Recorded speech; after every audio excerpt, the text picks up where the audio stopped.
and you have joined our podcast. And the name of our podcast is On Purpose. So we're so excited to have you. Before you go, well, you can do it right away. You can like, please share, leave a comment, and subscribe to our family so that you never ever miss one of our episodes. I'm most excited about today because here with me is my twin sister, Shawanna Felton. Shawanna and I are twins. We're not identical. Okay, so I like to tell people Mm-hmm. if you see me in the store, Yeah. you say hello. I don't say hello back. It's Mm-hmm. probably not me. It's probably Shawanna. Yeah. Probably Shawanna. But what Shawanna will do is take a selfie with you, send it to me, and say, "Hey, I'm hanging out with your friend." Yeah. And I'm always like, "How do you know her?" But it's just our little running joke, okay? Absolutely. So this is Shawanna Felton, and I'm so excited to have you here. And so I'm going to let you tell us a little bit about yourself before we jump into our topic. Awesome. Awesome. So I'm excited to be here with you, and I'm so very, very proud of you. Oh, So again, my name is Shawanna. I am the younger twin sister. Yep. The one is 7 minutes older than me. 7. Yes, Oh, yes. 7. And so I am married to Kenneth Felton Sr., and I have 3 children, 3 amazing children.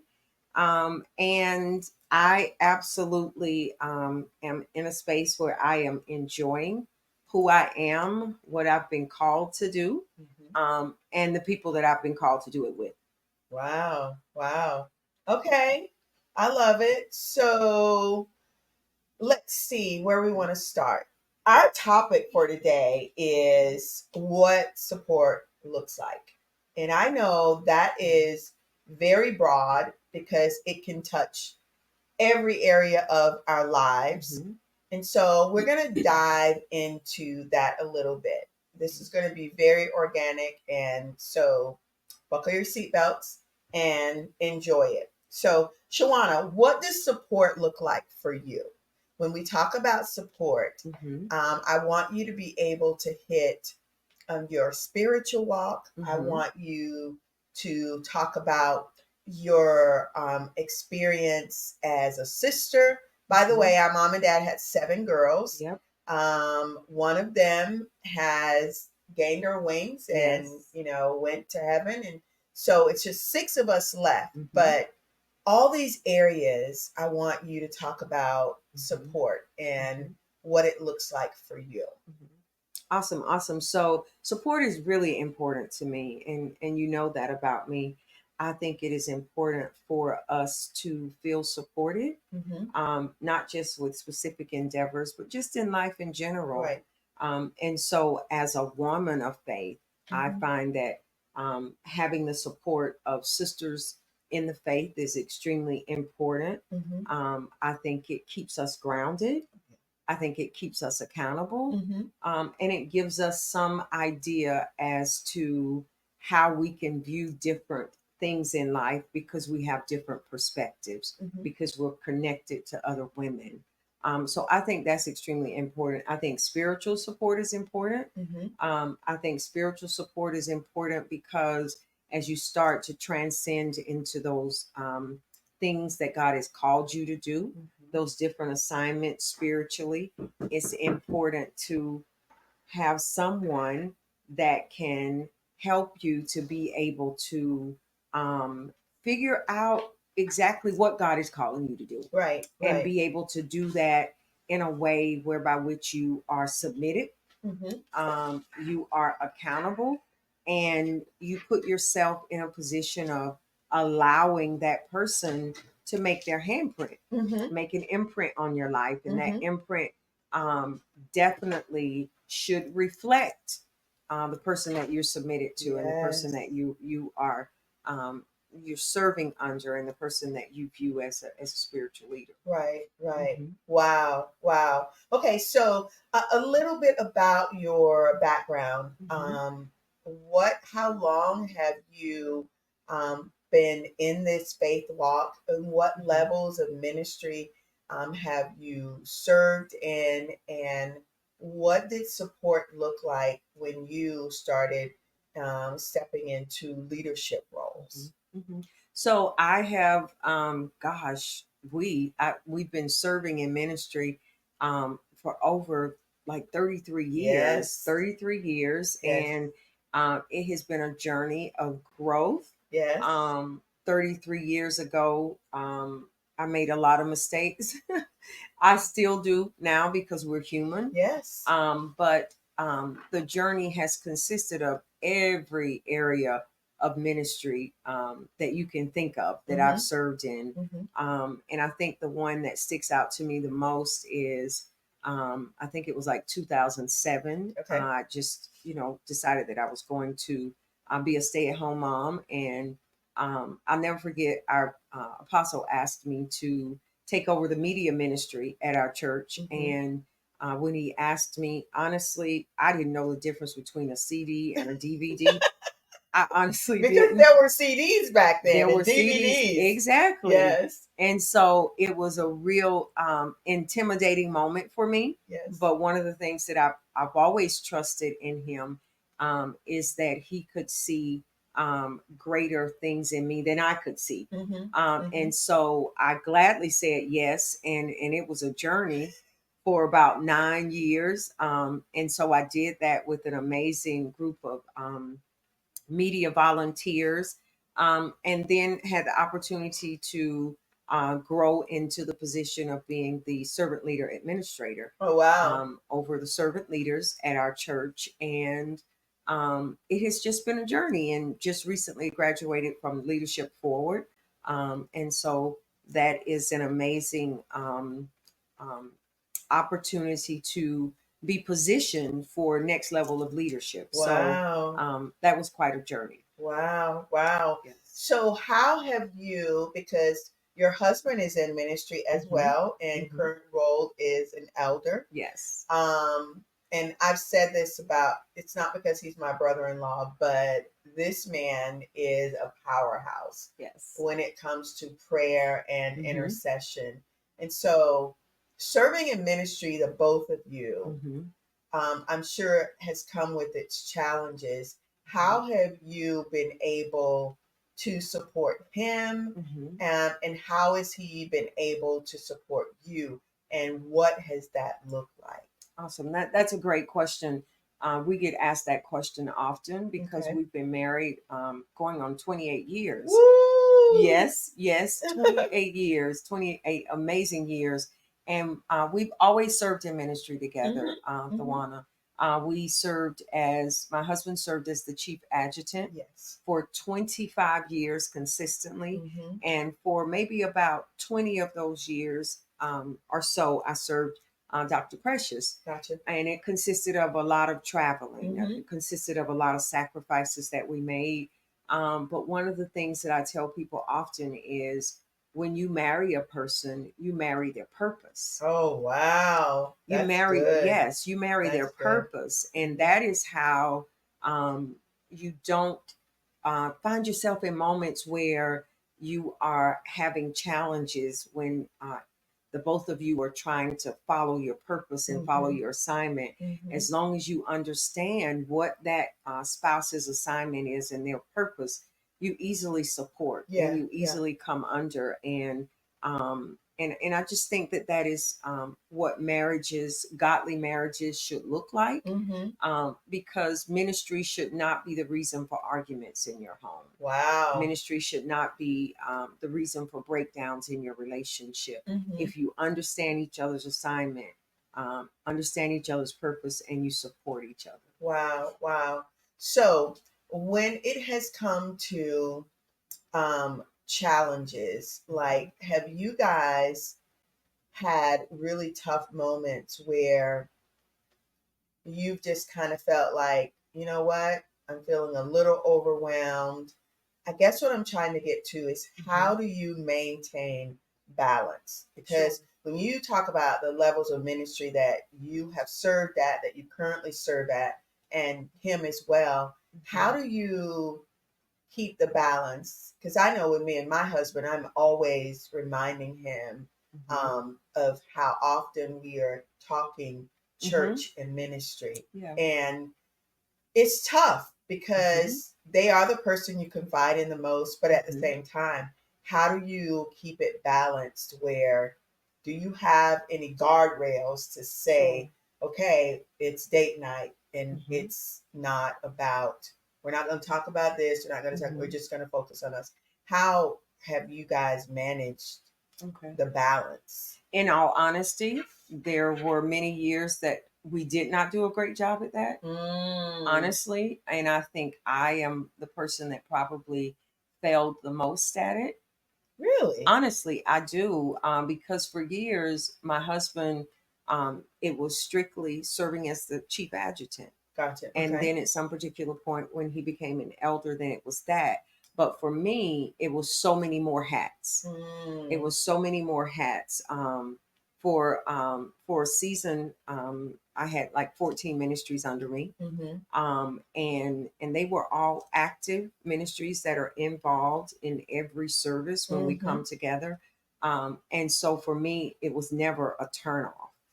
It was never a turnoff, and so I failed miserably at that. And it was some time ago, maybe about a year or so ago, that I had to really I really had to own that, Wow. and then I had to really kind of like maybe like hit the pause button Mm-hmm. just so I could recalibrate. Mm-hmm. One of the most powerful moments during that season was realizing that my level of commitment really inhibited our children from sometimes really fully participating in things that they could have participated in their Oh. middle and high school Okay. years. Okay. And so, even though they were adults when I had that recalibration moment, Mm-hmm. I felt responsible to go to them and apologize to them. Oh. I did.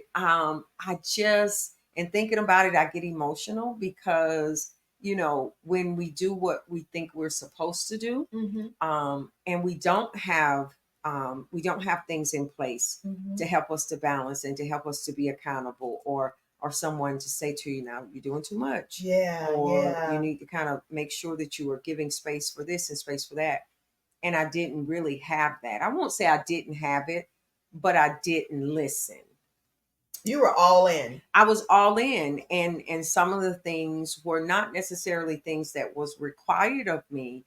It was Mm, just what I felt like I needed to do because gotcha. Aunt Tawana, we were raised by parents that we call them adjutants and armor bearers Mm-hmm. now, and our parents were that, Yes. and we just Yes. didn't know what it was Yes. that many years ago. But Yeah. our parents, our home was the place where our pastor and his family, Ate dinner on they ate Sundays. dinner on Sundays in Yeah. between services. Yeah. And if the pastor had to go somewhere, dad went with him. Yes. And so I just really did what I saw, but I didn't Mm, realize what I was doing. mm-hmm. And so it was a tough season for me to kind of walk out. Right. But it was one of those moments where my husband's support Mm, was unwavering, mm-hmm. and it made all the difference for me, to see my Right. way through that moment. But I learned so much about myself in that moment, and Mm-hmm. and what I learned, and this will be funny, what I learned was what I didn't know about myself. Oh wow. Oh What I wow. absolutely did not know about myself, because when you are constantly moving and you're constantly doing things, you spend so little time with yourself. Mm-hmm. And when you Mm-hmm. don't spend time with yourself, you really don't know yourself. And Yeah. I had to get used to myself. Mm-hmm. And in those quiet moments, I can't say that the self that I saw was the self that I was proud of. Oh Oh. no, there were some days that I had to go through a process of forgiving myself for not being good to myself. Oh I man. did. And that's nothing anybody can help you with, because if you talk to a Right. friend or a That's a sister, self journey. right, she's going to tell you, "Oh, you're fine. You're a wonderful person. You're fine." I am to you, Yeah. but I haven't been to To me. me. To me. And because I haven't been to me, if I want to be better to me, I have to slow down and reconcile with Yes. that. And there was some recalibration Absolutely. that had to take place. Absolutely. And as much as I know your husband loves you, that was a process that you had to walk Absolutely. by yourself. I did. I did. He was there. But there were many days, hours in a day, of me just in the quiet room. And literally when I realized I had to do this, um, there were days and weeks in the beginning that it was just me and tears. Wow. Me and tears and giving myself the space to just kind of go through that moment of just purging and recalibrating, and it was a while before I could put it into words. Wow. And as I start to really take hold of it and take responsibility, then I had those encounters where the Lord spoke to me and spoke in a way that really started to reshape my life, but did it in a way that really afforded me the opportunity um, to find myself um, meeting new people. Talk about that, because that's a real scary place Yes. for some people. And when you come from an environment where you are so used to the same people, Yeah. the same environment, that's scary because you really don't know how to be. Exactly. That's powerful, Tawana. And I went through that, right? Because again, and you know this, for all of our life, the only way I knew you was if I worked with you or if I went to church with you. Yeah, yeah, yeah. Other than that, I didn't know you. Yeah. And so we were never the kind to go different places all the time. And so I'll never forget one day when I just really felt like I had that breakthrough. And I felt like I was really hearing the voice of the Lord in my time of prayer. And I heard the Lord say, I'm going to give you new relationships. I'm going to take you into new spaces, and I'm going to bestow new graces on you. Wow. And I will never forget that. And instantly after that moment, those things started to happen. And when they happened, it was a little weird because I had people reaching out to me that my first thought was, okay, what they want from me. Yeah, because typically you would think, hearing you say that, oh, I'm going to start pursuing people and relationships, but for it to be them coming to you, exactly, it created a level of suspicion. It did. And that was only because I had just lived in this bubble. Yeah. I lived in this bubble, and when you are in your environment, you're comfortable because you know people, and you can trust people. But it was new environments and new people. And I will just never forget just literally feeling like, what did I do for this person to reach out to me and want to meet up with me, want to get to know me. And I remember talking to my husband about it, and he said, well, honey, he said that's what God told you he was going to do, right? And I was like, yeah, but he was like, just go with it. Yeah. Just go with it. And literally, Tawana, those relationships turned on next level of purpose in my life. That has really been game changers for my life. Because we don't really give ourselves credit for who we are and what we could bring to someone else's life. We're always thinking about what someone can bring to us, but that is us just not really understanding clearly what we possess and what's inside of us, and that somebody else would want it. Absolutely. And that was my thought. And later down the road, maybe a year or so after that, one of the individuals, I did tell her that, and she was like, what? She says, no. She says, I was watching you. See? And I was like, what were you watching me for? And so it again just shows that when you create support in your life, that you don't handpick, but God ordains it. And when he ordains it, they know what their assignment is in Mhm. your life. Mhm. And I never forget, one person said to me, she said, you know, you're amazing. You're amazing. Yeah. And I've watched you from a distance, and I've just been so impressed with, you know, how you carry yourself, how you support other ladies. Yes. And so the rest has just been a journey that just continues and Wow. has helped me to really see that when I see someone that I feel drawn Mm-hmm. to not hesitate Right. and to approach and say, Mm-hmm. "Hey, I'm here. I'm not here because I want to, you know, maybe consume your time, Right. Right. but Right. I'm here if you need me. Yeah. I'm here. I'm watching. You Yes. know, I'm watching you, and I'm here. However, I can support you. However, I can show up for you, because the reality is, Tawana, you know, when it comes to support, um, people show up for you Mhm. based on the way they perceive you. Oh yeah.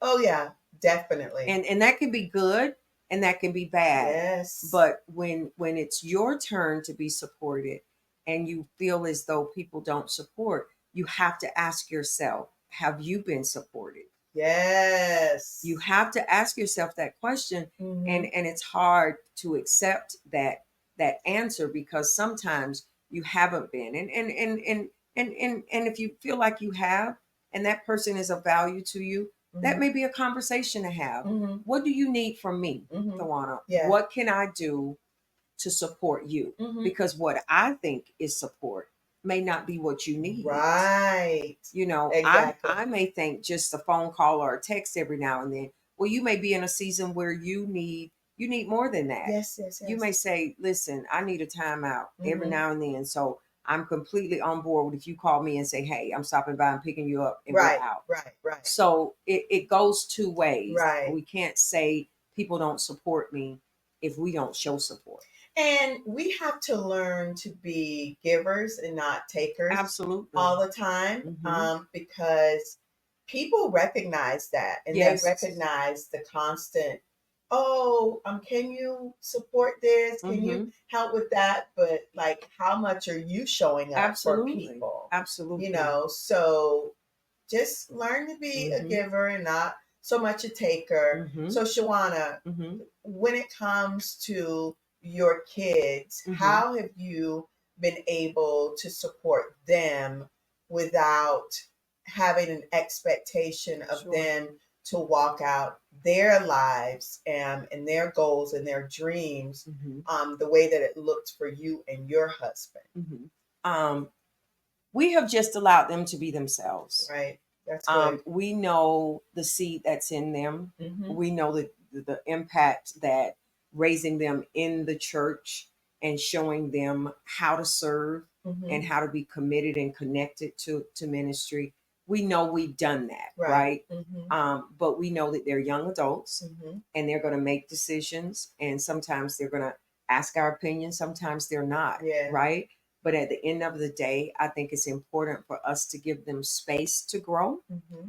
And by giving them space to grow, it means that you're not completely out of the picture, Mm-hmm. but you give them distance. Yeah, yeah, yeah. You create distance Mm-hmm. between you and them so that they can navigate, but yet and still, you're still close enough Yeah. I'm that back if they, here. I'm I'm right back over here, here. I'm right over Yeah, here. yeah, yeah.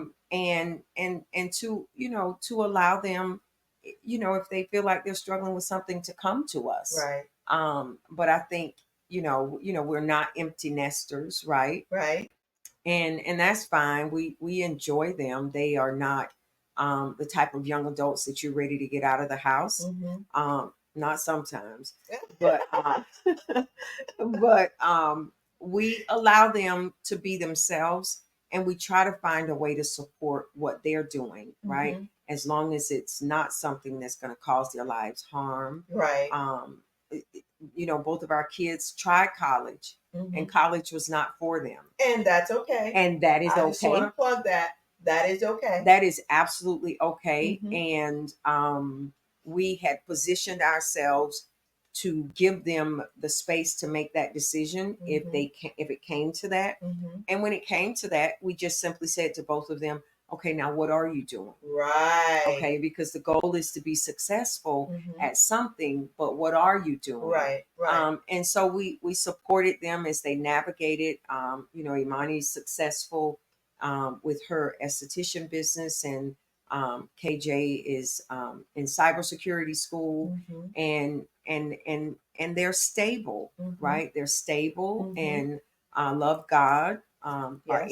in the house of God, and I don't expect them to be like the neighbor's kids. Mm-mm. I don't expect them to be like someone else's kids. I Right. expect them to be the best at who they are, so that we can support them on that journey. Wow. I love it. I love it. I Hmm. just think that support is huge and it's true. Like, Hmm. sometimes you got to just say to people what you need from them Yeah. and not Hmm. expect them to read your mind and to Absolutely. know. And so, just think about that when you think Hmm. about support and what you need. Hmm. You have to, one, make sure you have the right people around you. Hmm. And when you do, you can't be afraid to say what you need. They may think, like she said, you need Hmm. a text every now and then. Hey, Sissy, how are you? They may need, girl, I'm coming to pick you up for coffee. Yes. I'm coming to pick you Hmm. up. We're going to take a walk in the park. Hmm. Well, if it's not a walk in the park and a coffee that you need, then you got to be able to say that. Right. Okay. But Hmm. people that you're close to, you can do that with them Hmm. because they want to know. They don't want to miss it. Yeah. But you have been doing something really amazing. It is a ministry that you started, I guess it's been a couple of years Yes. now. Hmm. And the name is She. Hmm. So explain to us what that means, what you guys do when you meet, all of Hmm. that. Okay.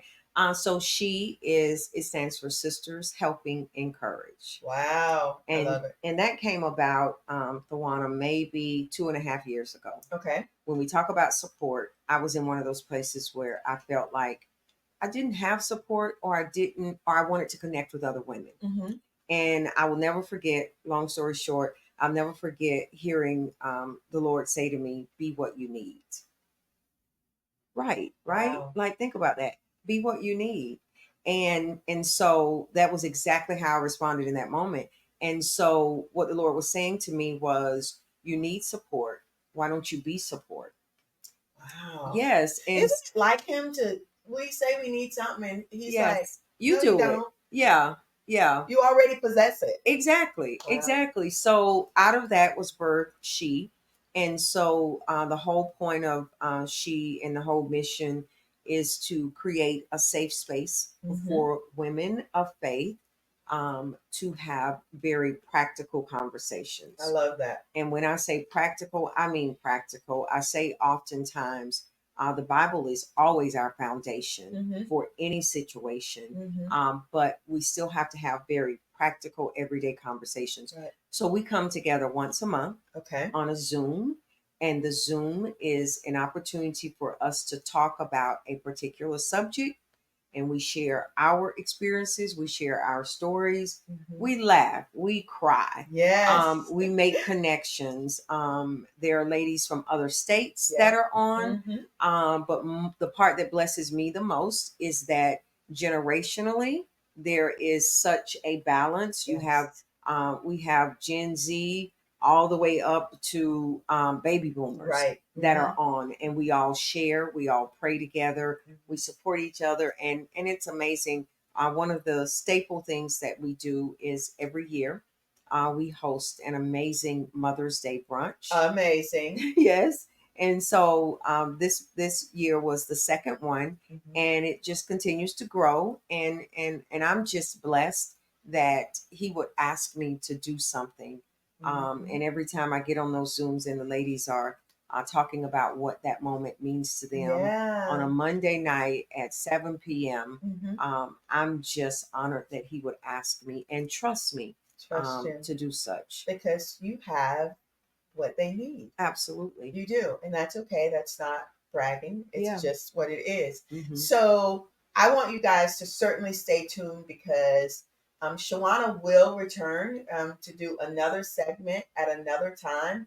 where we'll dig a little bit more into she Yes. and to encourage you, for the ladies that are watching, Mhm. to be a part. It doesn't matter where you live, how far away you are. You can be in another Mhm. country, you can be in another state.